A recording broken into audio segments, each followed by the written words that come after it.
Amperes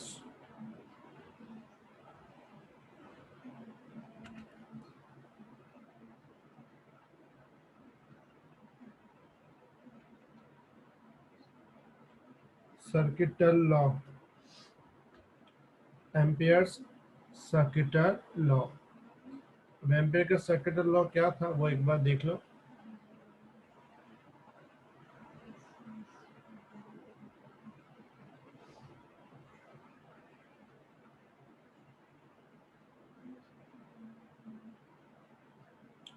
समझे 5 different wires हैं और सब में करंट पास हो रहा है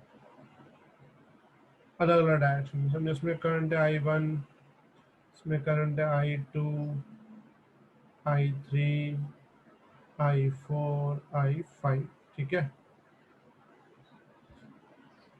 और फिर इसमें सारे करंट आसपास क्या जनरेट करते हैं, मैग्नेटिक फील्ड। अगर हम लोग इसके आसपास एक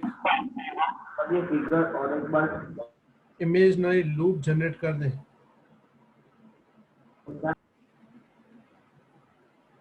इसको मैं यहाँ रख देता हूँ, ठीक है। एक इमेजिनरी लूप जनरेट करते हैं, ये एक्चुअल कोई फिजिकल। हेलो बेटा,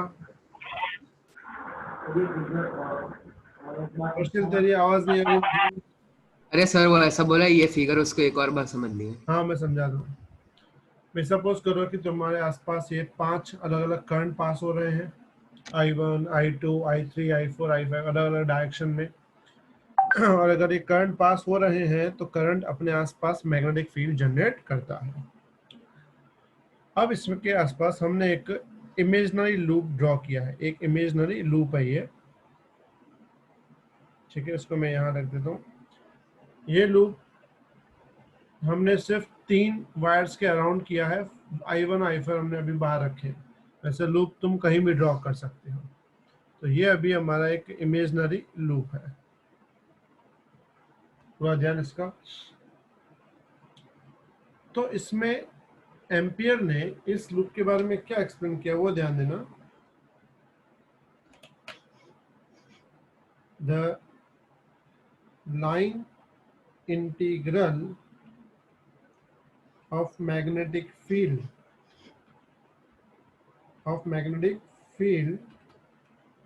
on a closed loop is equal to product of total current flowing through the loop to the flowing through the loop, total current flowing through the loop to the magnetic permeability of vacuum. Product of total current flowing through the loop and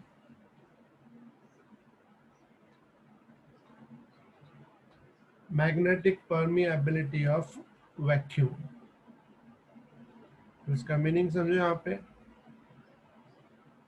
the line integral of magnetic field का line integral, उसका मतलब ये होता है B यानी magnetic field, line मतलब कोई भी लेंथ समझो ले लेते हैं DL, उस पे उसका लाइन इंटीग्रल, इस फॉर्मूला को हम लोग बोलते हैं मैग्नेटिक फील्ड का लाइन पे integral. The line integral of magnetic field on a close loop के लिए यहाँ लगाना पड़ेगा circle. The line integral of magnetic field on a close loop is equal to, वो किसके इक्वल है, is equal to product of total current flowing through the loop, sorry एक second, product of किसका product, total current flowing through loop and magnetic permeability. Total current को हम लिखते हैं sigma आई और मैग्नेटिक परमिएबिलिटी को लिखते हैं म्यू नॉट। मतलब कि कोई भी क्लोज लूप में अगर हम लाइन पे मैग्नेटिक फील्ड का इंटीग्रेशन करते हैं, कोई भी लूप पे हम लोग लाइन पे मैग्नेटिक फील्ड का इंटीग्रेशन करते हैं तो वो किसके इक्वल होता है? प्रोडक्ट के। किसका प्रोडक्ट? एक तो total current of the loop और दूसरा मैग्नेटिक परमिएबिलिटी ऑफ वैक्यूम। बात समझ आई इतनी? अब जैसे एग्जांपल यहाँ पे तुम्हें डायग्राम में दिख रहा है टोटल 5 करंट है, हमने एक लूप जनरेट किया है, तो इस लूप का जो मैग्नेटिक फील्ड होगा ना, तो ये मैग्नेटिक फील्ड को हम लिखेंगे B simple into d l is equal to mu not, ये जो सिग्मा आई है ना, सिग्मा आई का मतलब होता है टोटल करंट। वैसे यहाँ पे करंट तो 5 है, लेकिन हमें करंट कौन से लेने हैं? जो विद इन द लूप हो, लूप के अंदर हो। तो लूप के अंदर जो करंट है टोटल 3 करंट है, I2, I3, I4। टोटल कितने करंट है? 3 करंट है। 3 करंट में से अगर तुम ध्यान से देखो तो 2 करंट ऊपर जा रहे हैं, एक करंट नीचे आ रहा है। I3 ऊपर है, I4 ऊपर है, बट I2 कहाँ है? नीचे है। तो ये ऊपर और नीचे में क्या डिफरेंस आएगा? तो लूप की डायरेक्शन देखो, लूप की डायरेक्शन हमने जो ली हुई है वो ली हुई है एंटी क्लॉकवाइज। कौन सी ली हुई है? Anti clockwise. किसी को पता है एंटी क्लॉकवाइज शोस अपसाइड और डाउनसाइड?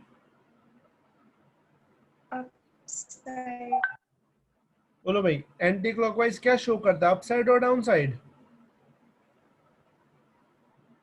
अपसाइड। Compulsory upside. तो एंटी क्लॉकवाइज मतलब अपसाइड, तो जो करंट ऊपर जा रहे हैं दे कंसिडर्ड एज पॉजिटिव, मतलब हम इसमें लिखेंगे I2 प्लस I3, और जो करंट नीचे जा रहा है उसको हम लिखेंगे I3 एंड I4 प्लस में आएंगे -I2। जो I2 है वो नीचे जा रहा है तो माइनस होगा, और I4 I3 दोनों क्या हो जाएंगे? प्लस हो जाएंगे। क्लियर? अगर ये लूप हम कौन सा सेलेक्ट करते? क्लॉकवाइज सेलेक्ट करते। कौन सा सेलेक्ट करते? क्लॉकवाइज। तो उल्टा हो जाता। क्या उल्टा हो जाता? फिर I3 I4 नेगेटिव हो जाते, I2 क्या हो जाता है? पॉजिटिव।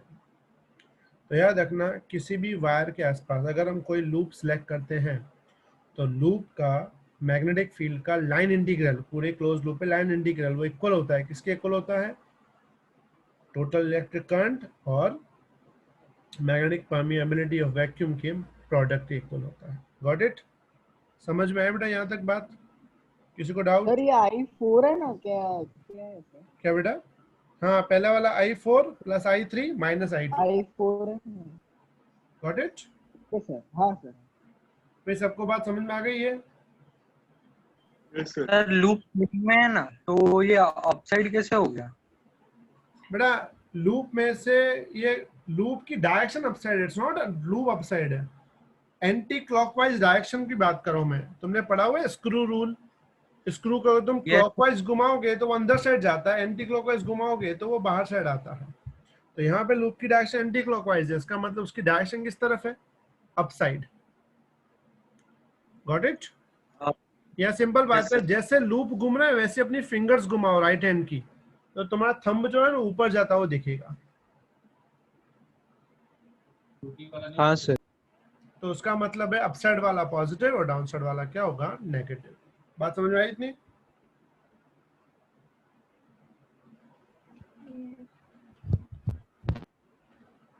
अब इस पॉइंट पे ध्यान देना,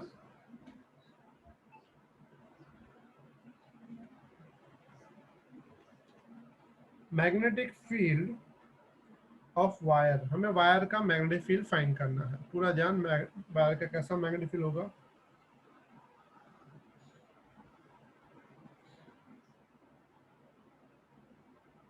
एक वायर है ये। सर ये नया टॉपिक है कि कंटिन्यू? हाँ, नया नया टॉपिक है, मतलब है इसी का पोर्शन, लेकिन हम नया टॉपिक की बात करेंगे। एक वायर है, ठीक है, और जो वायर हमने सिलेक्ट की हुई है it is one type of infinity wire.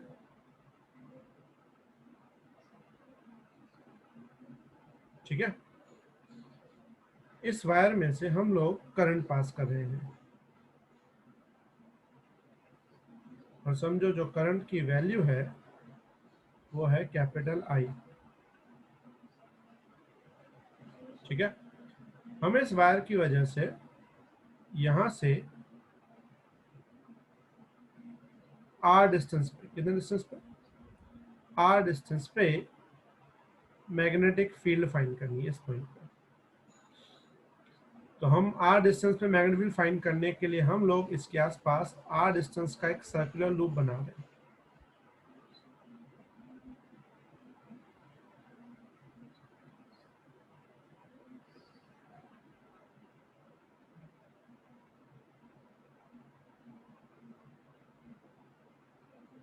ठीक है, एक लूप हमने सर्कुलर लूप यहाँ पे बनाया हुआ है, एक इमेजिनरी लूप है। Got it? अब पूरा ध्यान,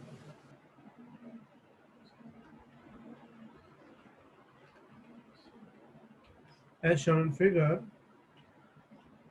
consider a very long wire carries current capital I.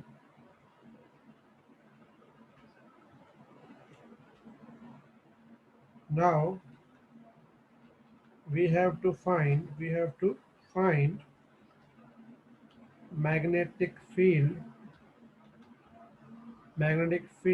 at a distance small r from wire. For this consider an imaginary circular loop of radius r.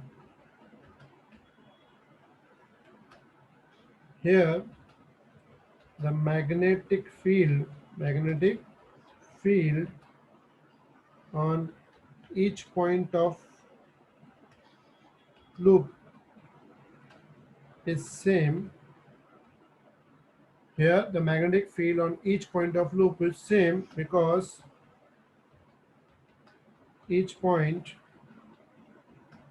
is at same distance from wire. Clear?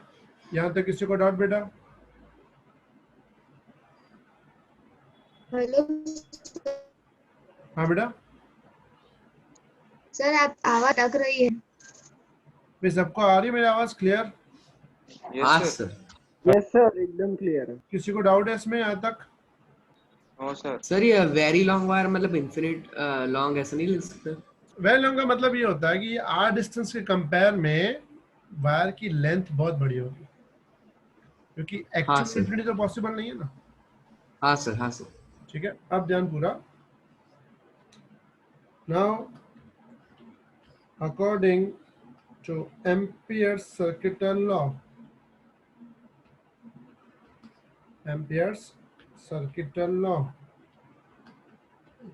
तो ampere का जो circuital law है उसके हिसाब से formula है integration B dot dl is equal to mu not sigma i। Clear? इसमें B तो बाहर, अंदर बचेगा dl mu not sigma i। मुझे बताओ कितना करंट है इसमें? एक ही करंट है, आई। तो एक ही लेंगे हम लोग यहाँ पे। What is meaning of dl? dl क्या है? लेंथ। किसकी लेंथ? तो डेफिनेशन में हमने क्या लिखा था? Line integral of magnetic field on a closed loop. तो अपना जो लूप है वो किस शेप का है? सर्कल। सर्कुलर शेप का। लेंथ कितना बनता है? 2 पाई। ठीक है, 2 पाई आर। फॉर्मूला बन जाएगी B is equal to mu not I upon 2 pi. इसे हम बोलते हैं magnetic field due to long wire. समझ में आई बेटा बात? Clear everyone? Yes sir. इसमें एक और बात याद रखनी है तुमको। इफ वायर इज फाइनाइट, समझो वायर जो तुम्हारी है वो फाइनाइट है। अब फाइनाइट का मतलब है तुम्हारी जो वायर है वो समझो एक पर्टिकुलर यहाँ तक वैल्यू, बस इससे ज़्यादा लंबी वायर नहीं है, इन्फिनिटी नहीं है।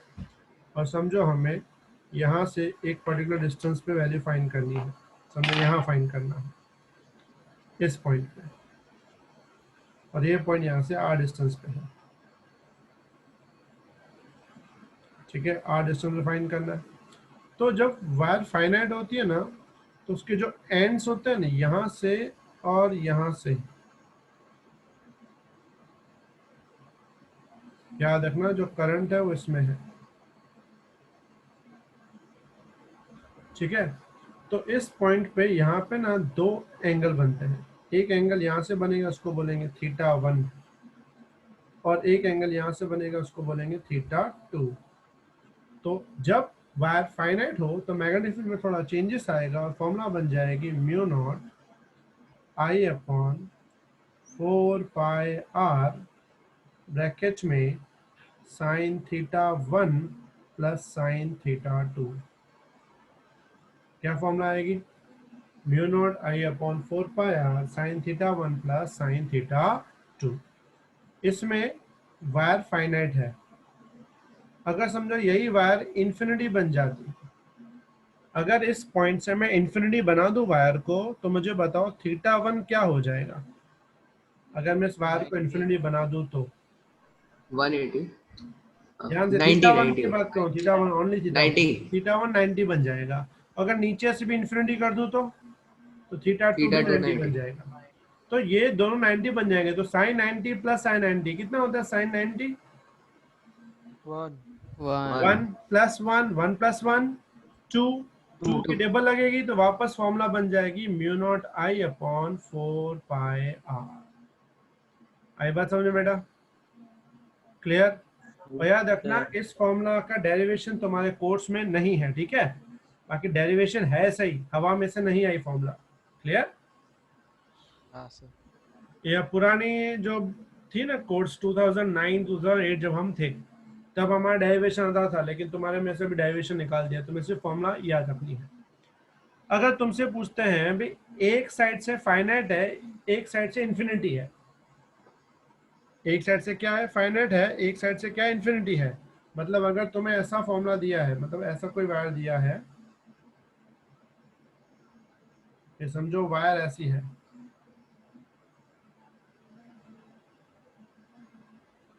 ठीक है, और यहाँ से ऐसे जा रही है, और तुम्हें बोला हुआ है कि इस पॉइंट पे फाइंड करना,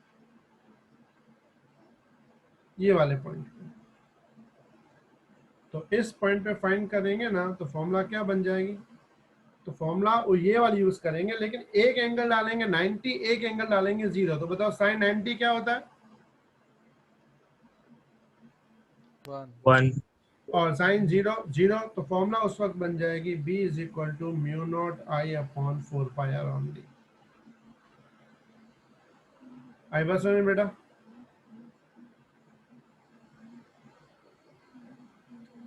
क्लियर सबको? किसी को डाउट? सर हाँ बेटा बोलो। सर ये फाइनाइट वायर में जो डिस्टेंस r लिया है वो मिड पॉइंट से लिया है वायर के? बस ये पॉइंट वायर से परपेंडिकुलर जितना दूर हो, जिस पॉइंट पे फाइंड करना है वो पॉइंट वायर से परपेंडिकुलर डिस्टेंस ऑलवेज। हाँ ठीक है। जब भी कोई पॉइंट लो, उस पॉइंट का वायर से कौन सा डिस्टेंस लेना होता है? हमेशा परपेंडिकुलर। हाँ ठीक है सर। लिख लो फास्ट, लिख के मैसेज करो। सर बोलो बेटा। अगर दो वायर हैं और उनके अंदर करंट एकदम अपोजिट है एक दूसरे के, तो सर मैग्नेटिक फील्ड कैंसिल हो जाएगा? मैग्नेटिक फील्ड, एक मिनट, यहाँ से ऐसे ऑपोजिट है ना? हाँ हाँ तो सर। सेंटर में डबल हो जाएगा magnetic field, double. Okay sir. दो वायर है सेम डायरेक्शन में जा रही हैं तो मैग्नेटिक फील्ड सेंटर में 0, ऑपोजिट डायरेक्शन में जा रही हैं तो डबल। तो अपना अंगूठा यूज करके देख ले, डायरेक्शन पता चल जाएगी।